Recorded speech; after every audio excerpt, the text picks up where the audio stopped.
좀 늦게 잠들어서 굉장히 피곤한 상태였는데 오늘 아침에 되게 기분 좋은 이야기를 듣고 나서 힘이 불끈 났습니다. 한 성도님께서 화장실 앞을 지나가시면서 저한테 목사님 결혼하셨어요?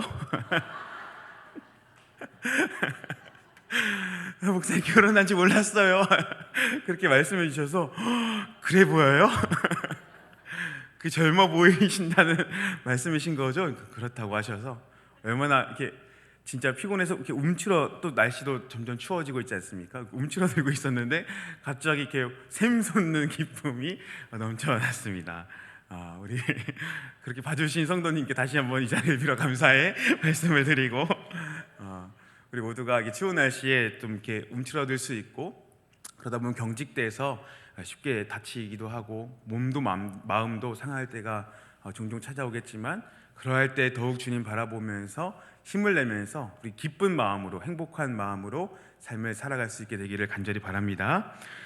한 남자와 한 여자가 만나서 결혼을 하게 되면 또 결혼 얘기인데 결혼을 하게 되면 참 많은 것들이 바뀌게 되죠. 일단 각자가 살아온 환경이 서로 다르기에 가치관도 서로 다를 것이고 또 이렇게 생활 패턴도 분명 다를 것입니다. 그러나 같이 살기 위해서는 기존에 자신이 가졌던 습관과 그 가치관을 그대로 가지고 오면 됩니까? 안 됩니까? 안 되죠. 혼자 살 때에는 뭐 치약을 아무렇게나 쭉 짜면서 썼어도 이제 같이 살면서는 아래로부터 쭉쭉 올려서 짜야 하고요. 또 잠자는 시간, 밥 먹는 시간 등등 내 기준에 맞춰서 이렇게 생활하면 안 되는 겁니다. 서로가 함께 맞춰서 그 생활 패턴을 함께 맞춰서 살아가야 하죠. 새로운 규칙과 기준에 맞는 삶을 이렇게 가꿔야 하는 것입니다. 꼭 생활 패턴이 아니어도 가구는 어떤 것을 어디에 놓을 것이며 또 색은 무엇으로 맞출 것이며 등등 모든 것이 내 기준이 아니라 함께 살아갈 사람에 맞춰서 이제 새롭게 규정되어야 하는 것이죠. 이 과정이 결코 쉽지 않아서 때로는 작은 것 하나에 마음이 상하기도 하지만 그럼에도 사랑하는 사람과 함께 살아가는 그 기쁨, 그 행복 그게 더 비교할 수 없을 만큼 더욱 크기에 결혼 생활이 참으로 행복한 것이죠. 우리들의 신앙생활도요, 우리가 가졌던 옛 사람의 관습이 여전히 남아 있어서 여러 가지 불편함과 괴로움을 경험합니다. 분노와 시기와 질투, 또 자기 중심적인 생각 등등 여전히 우리에게 남아있는 죄된 본성들이 있죠. 그러한 모습들을 정말 고치고 싶지만 때로는 여전히 바뀌지 않는 나의 연약함 때문에 괴로울 때가 참 많은 것 같습니다. 그러나 우리의 시선이 그러한 우리의 모습에 꽂혀 있다면 신앙생활은 결코 즐거울 수가 없을 것입니다. 기쁨을 누릴 수가 없는 것이죠. 양심을 버리고 아무렇게나 막 살라고 말씀을 드리는 것이 결코 아닙니다. 부단히 성화의 삶을 살아가되 우리의 시선은 나 자신이 아니라 연약한 우리이지만 그러한 우리와 변함없이 함께 하시는 하나님께 있어야 하는 것입니다. 하나님이 우리와 함께 계심으로부터 기쁨과 즐거움을 누리는 것이 신앙생활이지 내 모습, 내 잘못 그런 것을 하나하나 지우는 것으로 어떤 신앙의 당위를 이렇게 찾는 것은 결코 바른 신앙의 모습이 아닌 것이죠. 우리와 함께 하시는 하나님을 영화롭게 하고 그분을 영원토록 즐거워하는 것, 그것이 인간의 죄일된 목적이지 않습니까? 그러한 신앙의 기쁨을 누리기 위해서 우리는 우리와 함께 하시는 분, 우리와 변함없이 함께 하시면서 우리를 변함없이 사랑하시는 하나님께 시선을 고정하며 살아가야 하는 것이죠. 하나님만이 우리에게 참된 기쁨과 행복을 주실 수 있기 때문입니다. 오늘 우리가 읽은 말씀은 성소에 대한 것인데요.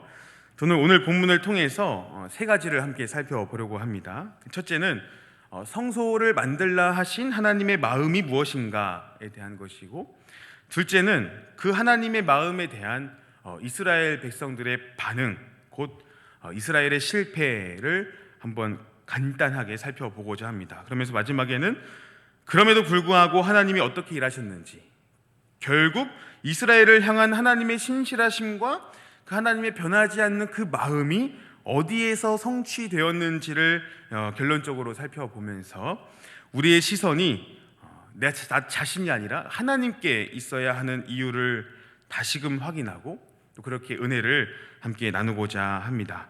먼저 본문 8절을 보시면 성소를 만들라 하신 하나님의 마음과 목적이 8절에 분명하게 기록되어 있죠. 오늘 설교 제목이기도 한데, 하나님께서 어떤 성소를 만들라고 명하십니까? 내가 그들 중에 거할 성소입니다. 여기서 핵심은 하나님이 이스라엘 중에 거하시기를 원하셨다. 이게 핵심인 것이죠. 그러니까 하나님은 이스라엘을 애굽에서 건지신 후에, 우리가 출애굽기를 계속 나누고 있지만 애굽에서 이스라엘을 건지신 후에 내가 너희들을 건져냈으니까 이제는 너희들끼리 알아서 잘 살아봐 하시면서 이스라엘을 방관하시는 분이 아니십니다.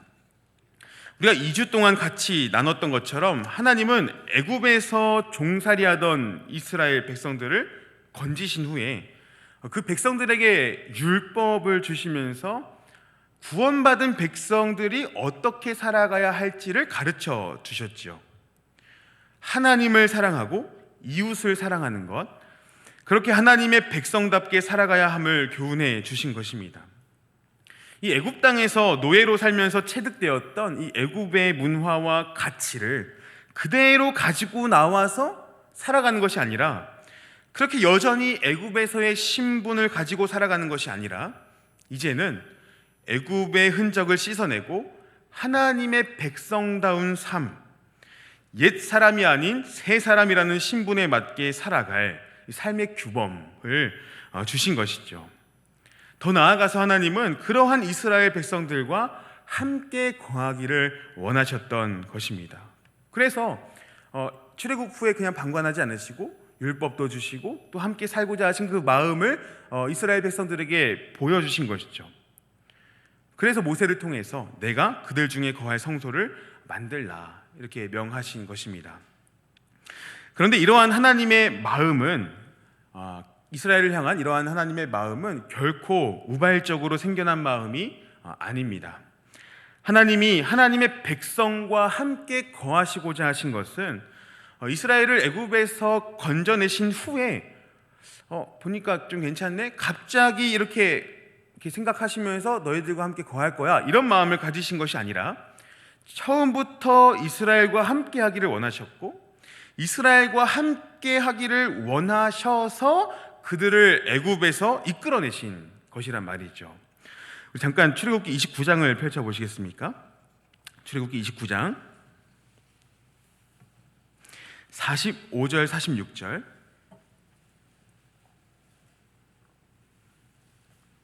출애굽기 29장 45절 46절 두 절 말씀 우리 함께 한 목소리로 읽어보겠습니다. 45절과 46절입니다. 시작. 내가 이스라엘 자손 중에 거하여 그들의 하나님이 되리니 그들은 내가 그들의 하나님 여호와로서 그들 중에 거하려고 그들을 애굽 땅에서 인도하여 낸 줄을 알리라. 나는 그들의 하나님 여호와니라. 아멘. 하나님께서 이스라엘 자손 중에 거하여 그들의 하나님이 되리니 하시면서 46절에서 뭐라고 말씀하십니까? 그들은 내가 그들의 하나님 여호와로서 그들 중에 거하려고 그들을 애굽 땅에서 인도하여 낸 줄을 알리라. 그러니까 하나님이 이스라엘을 애굽에서 이끌어내신 목적이 무엇입니까? 하나님이 이스라엘과 함께 하시기 위함인 것이죠. 이스라엘과 함께 하시기 위함. 사실 이러한 하나님의 마음, 곧 하나님의 백성과 함께 거하고 싶어 하시는 그 하나님의 마음은 사실 더 이전으로 올라가야 합니다. 창조 때부터 드러나죠. 창조 때부터 하나님께서 우주와 그 가운데 만물을 창조하시고 특별히 에덴에 사람 아담과 하와를 두시지 않습니까? 동산에 거니시는 여호와의 소리, 동산에 함께 계신 거죠. 동산에 거니시는 여호와의 소리가 아담을 신방하였듯이 사실 에덴은 하나님이 거하시는 성소였고 그렇게 하나님은 창조 때부터 이미, 영원 전부터, 또 창조 때부터 이미 사람과 함께 거하시기를 원하셨던 것입니다.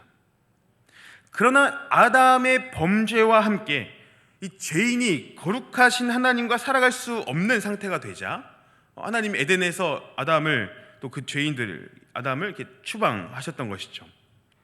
거룩하신 하나님은 그들과 함께 거하시고 싶어 하시는데 인간의 타락, 곧 사람이 하나님과 함께 할 수 없는 상태가 된 것이고, 이후에 하나님은 이것을 다시 회복시키시고자 하신 것입니다. 이 관계를, 하나님과 하나님 백성 사이의 그 관계, 함께 하시고 싶어 하시는 그 관계를 다시 회복시키시고 싶어 하셨던 것이죠. 그러니까 하나님이 하나님의 백성 중에 거하시고자 하신 그 마음을 우리가 생각해 볼 때, 하나님께서 이스라엘을 먼저 애굽에서 건져내신 목적이 분명해지는 것입니다. 하나님이 이스라엘 중에 거하시기를 원하셨는데 이스라엘은 먼저 하나님께 구별된 백성이 되어야 했던 것이죠. 거룩하신 하나님이시기에 그들 중에 거하시기 위하여 이스라엘을 거룩한 존재로, 구별된 하나님의 백성으로 삼으시고 그렇게 애굽에서 건져내신 것입니다. 그래서 방금 읽었던 29장 46절에서 하나님이 분명하게 말씀하신 것이죠. 내가 그들 중에 거하려고 그들을 애굽 땅에서 인도하여 냈다. 다른 한편으로 이것은 이스라엘은 스스로 하나님의 임재로 나아갈 수 없기에, 스스로 구별되어 하나님께 나아갈 수 없기에 하나님이 애굽에서 그들을 구별하여 건지시고 하나님이 그 구별된 백성들과 함께 하시겠다 말씀하시는 하나님의 은혜로운 일하심인 것입니다. 그리고 이것은 오늘 저와 여러분들을 향한 하나님의 동일한 마음임을 기억하시기를 바랍니다. 하나님의 마음과 하나님의 뜻은 우리를 죄에서 건지신 것으로 끝난 것이 결코 아니라는 것이죠. 그것은 시작인 것입니다. 결국 하나님이 우리를 구원하신 것은 하나님이 우리와 뭐 하고 싶어 하셨기 때문입니까? 우리와 함께 하고 싶으셨기 때문인 것을 믿으시기를 바랍니다. 그렇다면, 우리 이 마음을 안다면 우리는 스스로 질문을 던져볼 수 있겠죠. 스스로 질문 던져볼 수 있겠습니다. 지금 우리는 하나님의 임재를 누리고 있는가? 하나님이 나와 함께 하시고 싶어 하시는데 과연 나는 그러한 하나님의 마음을 알고 그렇게 구별된 하나님의 백성으로서 나와 함께 하고 계시는 그 하나님을 기뻐하고 즐거워하고 그 하나님 안에서 참된 행복을 찾고 있는가? 이것을 스스로 돌아볼 수 있겠죠. 우리가 신앙생활을 하다 보면 이 지점을 참 쉽게 놓치는 것 같습니다.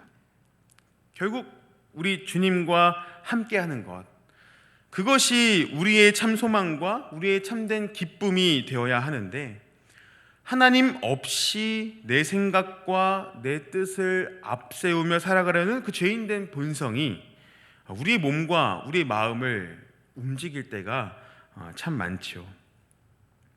예수님을 믿고 구원받았다는 것은 결국 옛 사람의 모습을 버리고 새 사람으로서 하나님의 말씀을 따라 하나님과 함께 살아가는 것인데, 그렇게 늘 말씀 앞에 서서 자신이 구별된 백성임을 확인하고 하나님의 임재를 누리며 살아가야 하는 것인데, 과연 오늘 우리는 구별된 모습으로 하나님과 동행하고 있는가?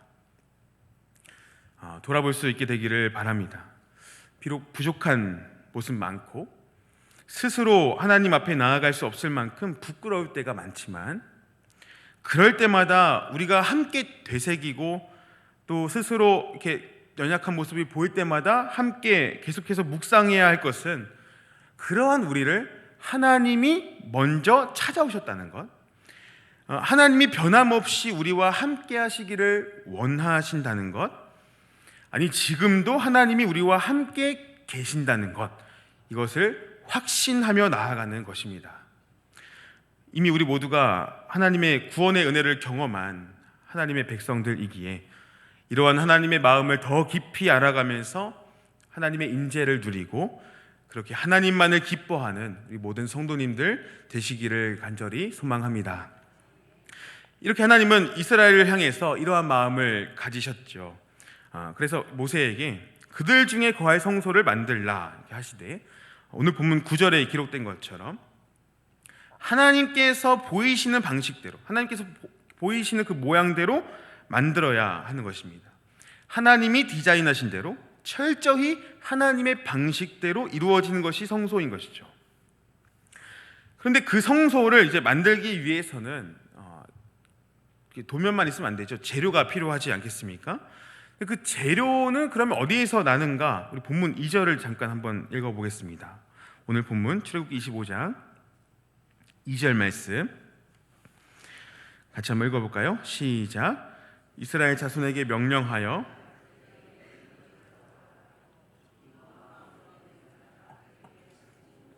너희는 받을지니라. 아멘. 하나님은 성소를 지을 때 사용될 예물을 이제 이스라엘에게서 받으시는 것이죠. 특별히 하나님은 예물을 가져오라 하시면서 기쁜 마음으로 내는 자가 바치는 것을 받으라 이렇게 하십니다. 여기 기쁜 마음으로 내는 자라는 말의 원 의미는 자원하는 마음으로 내는 자입니다. 자원하는 마음으로. 그러니까 하나님께 자원하는 마음으로 드리는 예물로 성소를 지으라 하신 것이죠.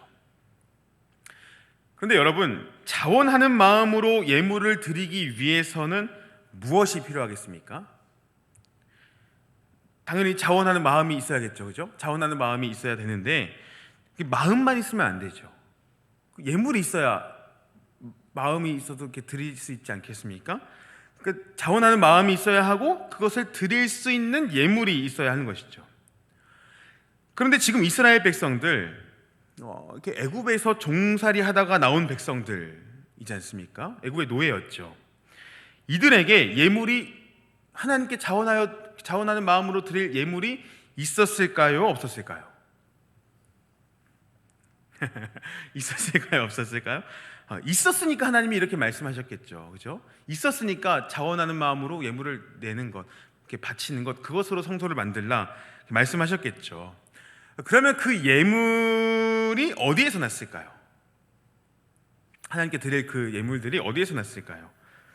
우리가 찾아보진 않겠지만 출애굽기 12장에서 하나님이 이스라엘을 애굽에서 이렇게 인도하여 내실 때 그 이스라엘 백성들로 하여금 빈손으로 나오게 하시지 않으셨습니다. 그냥 몸만 딱 나오게 하시지 않으신 것이죠. 12장 36절인데요. 제가 읽어드리겠습니다. 여호와께서 애굽 사람들에게 이스라엘 백성에게 은혜를 입히게 하사 그들이 구하는 대로 주게 하심으로 그들이 애굽 사람의 물품을 취하였더라 라고 기록합니다. 그러니까 하나님은 이스라엘이 애굽에서 나오게 하실 때 애굽에 있었던 은금 패물과 의복들을 취하여 나오게 하셨던 것이죠. 그리고 지금 하나님은 말씀하시는 겁니다. 이 시점에서 말씀하시기를 자원하는 마음으로 내는 자가 바치는 걸 받아서 그것들로 무엇을 지으라고요? 성소를 지으라. 이런 말씀하신 것이죠. 그러니까 지금 이스라엘이 하나님께 자원하여 드릴 예물, 그렇게 성소를 짓는 곳에 사용될 그 예물은 어디에서 가지고 온 것입니까? 애굽에서 가지고 온 것이죠. 애굽에서. 저는 이 지점에서 한 가지만 함께 생각해보고 넘어가면 좋겠습니다. 여러분, 하나님이 이스라엘 중에 거할 성소를 만들라 하시는데 그곳에 사용될 예물은 방금 말씀드렸던 것처럼 애굽산, 그러니까 메이드 인 이집트인 것이죠. 거룩하신 하나님이 거하실 곳인데, 거룩하신 분이 거하실 곳인데 애굽에서 가지고 나온 은, 금, 다양한 예물들로 만들라 이렇게 말씀하신 겁니다. 우리가 얼핏 생각할 때 하나님이 거하실 곳이라 한다면, 그러한 거룩한 장소라고 한다면 뭔가 하늘에서 새로운 그 재료들을 뚝 떨어뜨려 주셔서 그런 뭔가 신비한 것들로 만들게 하셔야 하는 것 아닌가 싶을 수 있겠지만 하나님은 그렇게 일하시지 않으시고 무엇으로 만들게 하시는 것입니까? 애굽에서 가지고 나온 예물들인 것이죠. 여기에서 우리는 이제 거룩의 개념을 다시금 생각해 보는 것입니다. 거룩의 개념. 이 거룩이란 뭔가 신비롭고 그 누구도 흉내낼 수 없는 어떤 외적인 것을 향해서 거룩이라 하지 않습니다. 이 성경적인 의미에서 참된 거룩이란 구별됨입니다. 구별됨. 하나님이 피조세계와 구별되시는 분이신 것처럼 많은 사람 중에 우리를 구별하여 하나님의 백성 삼아 주신 것, 그리고 그 구별됨을 인식하며 살아가는 것이 곧 거룩이고 거룩한 삶인 것이죠. 애굽에서 가지고 나온 물건은 악하고, 그래서 하나님이 거하시는 성소를 짓기 위해서는 그 애굽 악한 그 물건들이 아니라 하늘에서 뚝 떨어지는 어떤 신비한 물질이 필요하고, 그런 게 결코 아니라는 것입니다. 모든 것이 하나님께 구별된다면 그것이 곧 뭐라고요? 거룩인 것입니다. 거룩. 구별됨. 하나님께 구별된 것은 다 거룩인 것이죠. 그래서 하나님은 비록 애굽에서 가지고 나온 것이지만 그것이 하나님께 구별된 예물들로 바쳐졌기에 그것들로 성소를 짓게 하시고, 그곳에서 이스라엘이 하나님의 임재를 누릴 수 있도록 하신 것입니다. 여기에서 조금 더 확장해서 생각을 해보면 좋겠는데요, 오늘 우리가 살아가면서 마주하는 모든 삶의 자리, 모든 영역이 누구에게 속한 것입니까? 누구에게 속한 것입니까? 하나님이시죠. 그죠? 하나님입니다. 예배당은 거룩한 곳이고 가정과 직장은 거룩하지 않고, 그래서 예배당에서는 하나님을 만나고 가정과 직장에서는 사탄을 만나고, 그런 게 아니지 않습니까?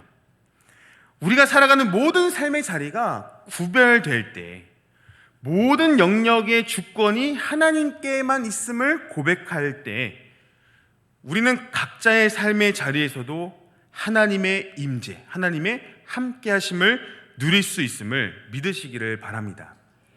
주일은 거룩한 날이고 평일은 속된 날이고 그런 게 아니라 매일의 삶 속에서 먼저는 나 자신이 하나님께 구별된 존재임을 기억하고, 그렇게 우리에게 주신 시간과 물질과 우리가 마주하는 모든 영역이 하나님께로부터 받은 것임을, 하나님께로부터 온 것임을 기억하며 자원하는 마음으로 하나님께 우리의 모든 것을 드릴 때 그곳에 거룩한 하나님의 나라가 임하게 될 줄로 믿습니다.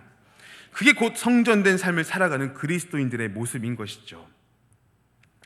그렇게 이스라엘은 하나님께서 애굽에서 가지고 나올 수 있도록 하신 그 예물들, 그것들을 구별하여 드림으로써 하나님께서 말씀하신 대로 성소를 지었어야 했습니다. 하나님은 그렇게 성소를 짓게 하시고 결국 이스라엘과 함께 거하시고자 하셨기 때문이죠. 여러분, 참 하나님께서 계획적이신 것이 그렇게 예물들을 가지고 나오게 하셨죠. 또 시내산에서 이스라엘 백성들과 언약을 맺으셨죠. 그리고 그 다음에 이제 말씀하시는 것이 함께 거하실 성소를 만들라 하시는 것입니다. 마치 부부가 결혼을 하여 신혼집을 차리는 그 과정처럼 예물을 준비해 주시고 언약식도 이루시고 이제 신혼방, 성소를 준비하게 하신 것이죠. 그래서 오늘 본문 바로 앞장인 24장에는 하나님이 시내산에서 이스라엘과 언약을 맺으시는 내용, 일종의 언약식이 기록되고 있는 것이고, 그 다음에 이제 말씀하시는 것이 성소를 만들라, 이렇게 말씀해 주시는 것입니다. 그런데 여러분, 이제 이스라엘의 실패를 간단하게 살펴볼 것인데, 이러한 하나님의 마음이 있지 않습니까? 하나님께서 이스라엘로 하여금 애굽에서 가지고 나오게 하신 그 예물들을 가지고 성소를 지어서 하나님이 함께 하시고자 하신 그 마음을 내비추셨는데, 이스라엘 백성들이 산 아래에서 하고 있었던 것은 무엇이었습니까? 우리가 순서상 좀 먼저 다루긴 했는데 3주 전에 이동영 목사님께서 나눠주셨던 말씀, 이스라엘이 무엇을 만들었죠? 금송아지를 만들어 섬긴 거죠.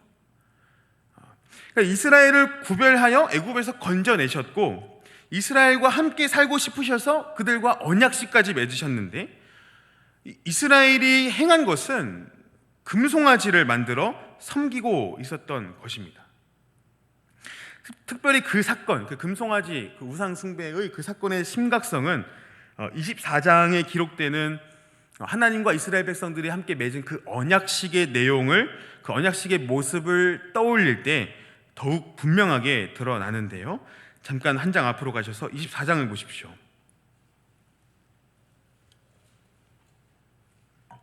내용을 다 살피기엔 시간이 부족하기에 중요한 표현들만 한번 체크하면서 읽어보겠습니다. 그러니까 하나님이 이스라엘 백성들과 시내산에서 언약식을 이렇게 맺으시는 장면인데, 4절을 보시면 모세가 이른 아침에 일어나 제단을 쌓죠. 그죠? 이른 아침에 일어나서 제단을 쌓는 행동을 합니다.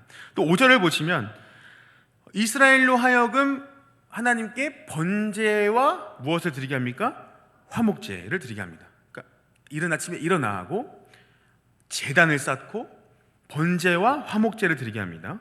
그리고 이스라엘은 그 언약의 내용을 다 듣고 나서 11절 마지막에 보시면, 24장 11절 마지막 보시면 그들이 하나님을 뵙고 먹고 마셨다. 그러니까 먹고 마심을 기록하고 있는 것이죠. 이게 하나님과 이스라엘이 맺은 이 언약식의 현장이었던 겁니다. 일찍이 일어나 제단을 쌓고 번제와 화목제를 드리고 또 그 언약의 내용을 듣고 먹고 마시는 것. 그대로 32장을 한번 펼쳐보실까요? 출애굽기 32장.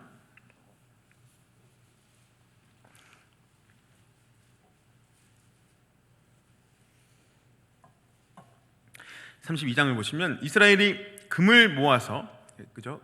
금을 모아서 이제 금송아지를 만들어내고, 4절을 보시면 아론이 공포합니다. 이는 너희를 애굽 땅에서 인도하여 낸 너희의 신이로다 라고 공포하죠. 그 심각성은 우리 3주 전에 다 들었지만, 그리고 나오는 그 표현들을 주목해 보십시오. 5절에서 아론이 제단을 쌓습니다. 6절을 보시면 그들이 일찍이 일어납니다. 번제와 화목제를 드립니다. 그리고 그 앞에서 뭐합니까? 먹고 마시며 즐기는 모습이 기록돼요. 24장에서 하나님과 이스라엘이 맺은 그 언약식, 이제는 애굽의 노예가 아니라 구별된 하나님의 백성으로서 하나님과 신의 산에서 결혼 언약을 맺은 하나님의 신부로서 애굽에서 가지고 나온 예물들을 구별하여 하나님께 드리고, 그렇게 성소에서 하나님과 함께 살아감을 기뻐하고 즐거워해야 했던 이스라엘이었지만, 결국 이스라엘은 그것을 구별하여 하나님께 드리지 않고 뭘 하고 있었던 겁니까? 금송아지를 만들어 그 앞에서 하나님과 맺었던 그 언약식, 24장에서의 그 언약식의 모습을 패러디하면서 하나님과의 언약을 파기하고 있었던 것이죠. 결혼식까지 다 마치고 이제 신혼집으로 들어가 함께 이렇게 행복하게 살아가면 되는 것인데, 다른 남자에게 가버린 겁니다. 마치 호세아를 떠나간 고멜처럼 말이죠. 이게 이스라엘의 현실이자 이스라엘 백성들의 현실이자 이스라엘의 실패였던 것이고, 사실은 계속해서 하나님을 떠나려 했던 저와 여러분들의 모습인 것입니다. 그러나 여러분, 복음이 무엇입니까? 복음, 그러한 이스라엘의 반복되는 실패에도 불구하고, 그러한 우리들의 반복된 연약함과 죄된 본성임에도 불구하고 하나님은 이스라엘을, 우리를 끝까지 포기하지 않으심이 복음인 줄 믿습니다. 우리와 함께 거하시고자 하신 그 하나님의 마음이 변치 않는다는 사실, 그 하나님의 신실하심이 우리에게 복음이 되는 것이죠. 사실 이러한 그 이스라엘의 실패는 계속해서 반복됩니다. 이스라엘 역사에 계속 반복되는 것이죠. 하나님은 다시 기회를 주시고 결국 성소를 짓게 하셨지만, 그렇게 계속 구별된 백성으로 살게 하셨지만, 이스라엘은 반복적으로 하나님을 떠나고, 나중에는 성전을 지었음에도 불구하고 그 건물, 성전이라는 것을 하나의 명분으로 삼을 뿐, 하나님 우리와 함께 하신다라는 명분으로만 삼을 뿐, 자신들이 하나님께 구별되어 자신들의 삶 속에서 하나님의 임재를 누리는 삶을 살아가는 것에는 반복해서 실패하죠. 반복해서 실패합니다. 그럼에도 불구하고 하나님은 끝까지 가지셨던 그 마음, 곧 우리와 함께하기를 원하시는 그 마음을 포기하지 않으시고 결국 어디에서 그 마음을 성취하시는 겁니까? 우리를 위해 이 땅에 오신 예수 그리스도입니다. 요한복음 1장 14절이죠. 말씀이 육신이 되어 우리 가운데 거하심에. 이때 이 거하심에라는 말은 이 장막을 치다라는 말입니다. 장막을 치다. 말씀이 육신이 되어 우리 가운데 장막을 치신 것입니다. 이스라엘에게 성막을 치게 하셔서 그들과 함께 있고 싶어 하셨던 하나님의 그 마음, 비록 이스라엘이 반복적으로 하나님을 떠났지만 하나님이 친히 우리 가운데 장막을 치셔서 이제는 직접 우리 가운데 오셔서 우리와 함께 하신 것, 곧 임마누엘이신 예수 그리스도 안에서 그 하나님의 뜻과 하나님의 계획, 그 하나님의 마음이 성취된 것임을 믿으시는 저와 여러분 되기를 간절히 바랍니다.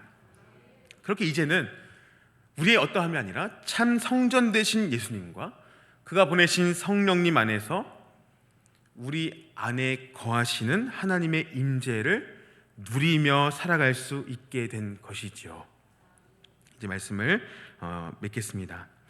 사랑하는 성도님들, 비록 우리는 자주 실패하고 반복적으로 넘어지지만 하나님과 함께 살아가려는 마음을 갖지 못할 때가 있지만 그럼에도 예수 그리스도 안에서 우리를 포기하지 않으시고 끝까지 우리를 안아주시고 끝까지 신실하게 내가 너와 함께함이라 말씀해 주시는 그 하나님께 우리들의 시선을 고정하며 살아가는 성도님들 되시기를 바랍니다.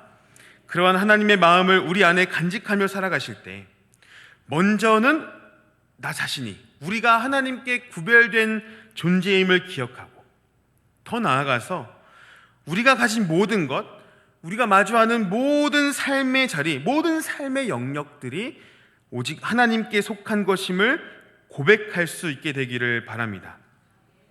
그렇게 우리들의 일상을, 우리들의 매일의 삶을 하나님께 구별하여 드리면서 그 매일의 삶 가운데 우리와 함께 하시는 하나님을 만나고 그렇게 모든 삶의 자리에서 하나님의 임재를 누리고 예배당에서만이 아니라 주일에만이 아니라 우리의 모든 일상 속에서 하나님의 주권을 고백하면서 하나님께 구별되어 드려지는 우리의 삶과 우리 자신의 모습을 통해서 그 하나님을, 우리와 함께 하시는 하나님을 참으로 기뻐하고 즐거워하는 우리 모든 성도님들 되시기를 주님의 이름으로 축복합니다.